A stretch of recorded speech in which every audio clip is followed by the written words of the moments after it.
अधजला खंडहर तो sister Julia से भी मिल चुके। जी क्या मतलब है आपका? कुछ नहीं, चलो मैं तुम्हें सूखे कपड़े देता हूँ, चेंज कर लो, नहीं तो सच में सर्दी लग जाएगी।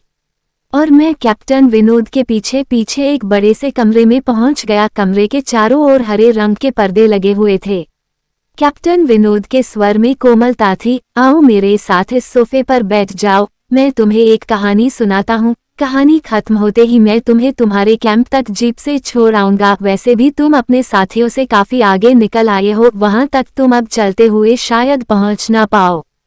कैप्टन विनोद के स्वर में जाने कैसी आश्वस्ति थी। मैं जाकर उनके बगल में बैठ गया। कैप्टन विनोद ने कहना शुरू किया, दुश्मनों ने धोखे से हमारे अस्पताल को अपना निशाना बनाया। दुश्मन देश के 2 सैनिक हमारे सैनिक के वेश में एक हमारे ही घायल सैनिक को लेकर आए। वह घायल था और हमारे देश की सेना ने उसे बहुत ढूंढा लेकिन नहीं मिला था। शायद साजिश के तहत उसे घायल होते ही घुसपैठियों ने कहीं छुपा दिया था।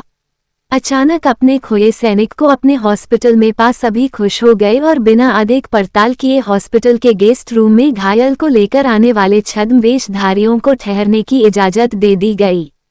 अभी उस सैनिक का इलाज चल ही रहा था कि जोरों का ब्लास्ट हुआ और पूरा हॉस्पिटल एक पल में खंडहर में तब्दील हो गया। लेकिन हॉस्पिटल तो अपनी शानदार स्थिति में खड़ा है। मेरी बातों को अनसुना कर कैप्टन विनोद ने अपनी बात जारी रखी।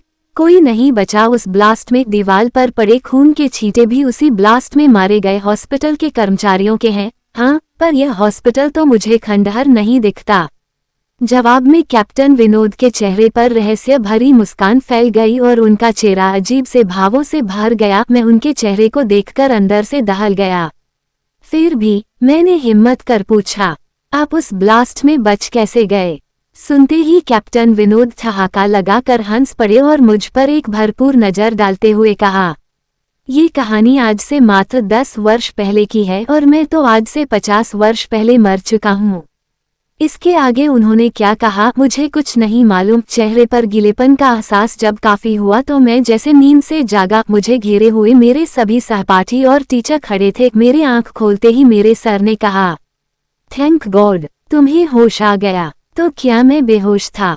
हाँ, तुम जंगल में जाने कहाँ भटक गए थे। जब सभी लौट आए और तुम नहीं आए तो हम सभी मिलकर तुम्हें ढूंढने निकले। काफी दूर जाने के बाद हमने एक जीप आती दिखाई दी जिसमें एक आर्मी मैन तुम्हें पीछे की सीट पर सुलाए हुए हमारे कैंप को ढूंढते हुए आ रहे थे। उन्होंने हम सबको भी अपनी जीप पर बिठाया और कैंप तक छोड़ा।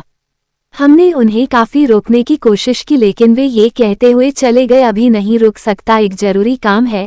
जब हमने तुम्हारे बेहोश जाने और उन तक तुम्हारे पहुंचने के बारे में पूछा तो बोले सोमेश ही बताएगा और जो भी बताएगा वह सब अक्षरश सच होगा। सबकी उत्सुक निगाहें अपनी ओर लगी देख मैंने धीमे स्वर में पूछा, जोर क्या उनका नाम कैप्टन विनोद था? सर ने हाँ में सर हिलाया। मैंने सबको उधर चलने को कहा जिधर से सबने जीप आती देखी थी। पहले तो सर तैयार नहीं हुए लेकिन मेरे बहुत कहने पर वे राजी हो गए। सुबह होते ही हम उधर की ओर गए। मैं उस जगह पर पहुंचकर गहरे आश्चर्य में डूब गया। वहां एक अधजला खंडहर था जिसके एक टूटे पत्थर पर लिखा था आर्मी हॉस्पिटल।